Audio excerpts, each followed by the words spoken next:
Hello everyone. In this presentation I'm going to cover how to use the box breakout indicator. Okay, this indicator can be used on any asset of your choosing, however it seems to perform the best on USD pairs. Okay. So right here I just filled these in for you already, and I included the screenshot on the PDF. But I thought it would help with the visual. Okay. Excuse me. When you go to load the software up, you're going to open up a new chart, and you're going to have it be the hourly chart. You're going to right-click, template, and load the MetaTrader signals box breakout template. Okay. That's how that's going to load up. If it opens on a date that's not the current date, you can go ahead and click this little scroll the chart to the end on tick incoming, and then click it again, and it'll take you to the current date. Okay? So if we go back to the example here, this is just zoomed in. You can zoom in and out real easily with these icons here. Okay. And for this particular setup, you will probably want to keep it zoomed in a little bit. You have the opportunity for one signal per day. Okay. Right here, this little orange-red colored box, this is what it calculates, the price high and low. Okay, and then that's where these green lines come in. Okay, it's the high and the low of this period, the high and the low of this period. Okay, that's all that means. It's the high and the low of the period of this box here. Okay. Once that is formed, from this point until the end of the box is the time where a signal could occur. Now each one of these candles is 1 hour in duration. Okay. So I'll go through each one of these for you. Okay. First we'll start with this. This one happened right away. It happened the first hour after this box was created. What happened was, and you only want to take the signal if the candle body closes below or above those green lines.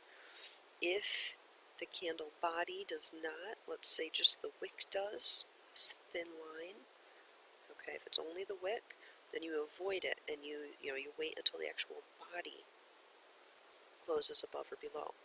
So, now some people do like to trade it where, okay, this box is formed, alright, I don't have time to watch this chart, I'm going to set a pending order here and here. Now that's absolutely fine. However, if the wick breaks it, it will put you in the trade. Okay, so if that's the route you want to go, make sure you demo it and make sure that it's the right setup for you. Okay, because there's some members that only prefer that if that body breaks, okay, and stays, if that candle closing after that hour is done, if that body is there, then the trade, can be entered. Okay. But there's the two methods. You can just wait until this is formed and set a pending order here and here. This would be pending to buy. This would be pending to sell. And then you don't need to wait. You don't need to watch. Maybe there's just some days where you can't sit and watch. That would be a very good method to use. Okay, but just keep in mind, if it's just the wick that breaks, it will put you in the trade, and sometimes it's fine. Like right here it broke, and if you had that pending order, it would have put you in it, and then later on, right there, the body did break below. So There's plenty of times that happens too. It's just that there's two different methods to be able to trade these signals in particular. Okay, so right here we had a sell.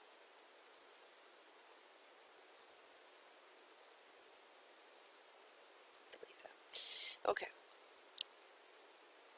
the candle broke and the body stayed after the formation. The trade then went a little bit against us, came back down,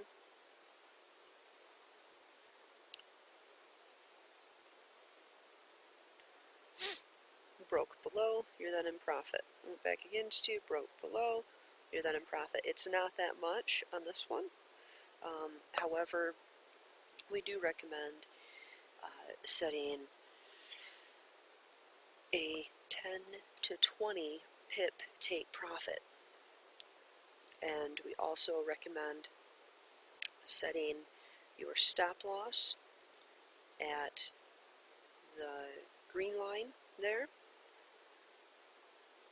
for the upper one for a sell and the lower one for a buy.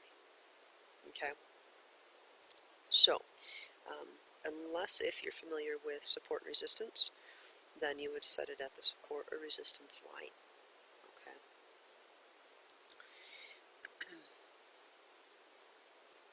So the next day, this one didn't profit a lot, but it did. It did end up profiting, depending on what your take profit was set to. Okay, it may or not have actually been reached. But then we have the next day here. Right here, this determines the high and the low. So you could have set your pending orders for a sell here and a buy here, or you could wait and just watch. And unfortunately, there was no signal that day because the body didn't break anywhere. Okay. Here we have a sell signal. So right here, this was the high and the low. If you had a pending order set, then it would have taken right there.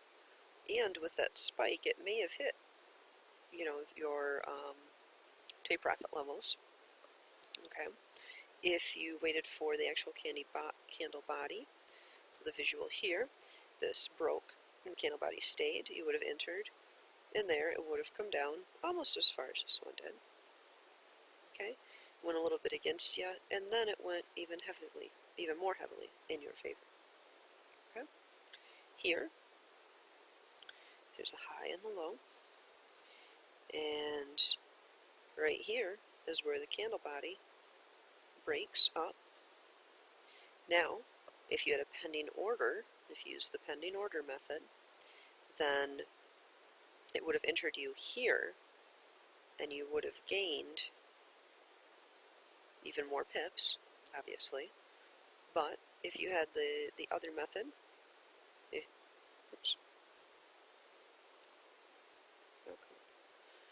okay, so if it broke here, and you had the pending order method, then you could have gained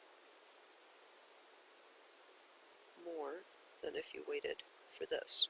Okay, you still, either way, would have had the opportunity on that spike alone to hit your take profits. That's a pretty big move. Okay, at least on the hourly it is. Here, we had another buy signal.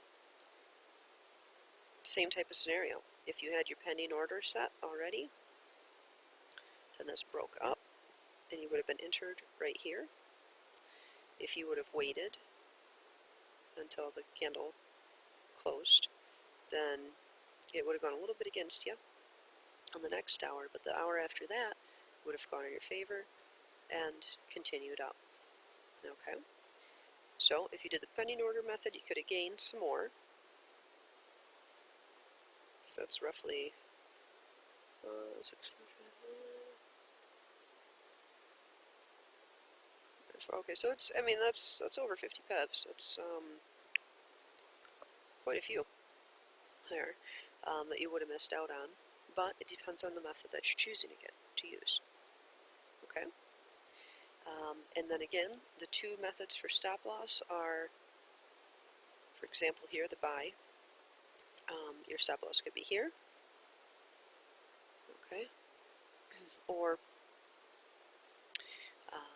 previous support and resistance. Okay, if you did previous support and resistance, honestly, that would have been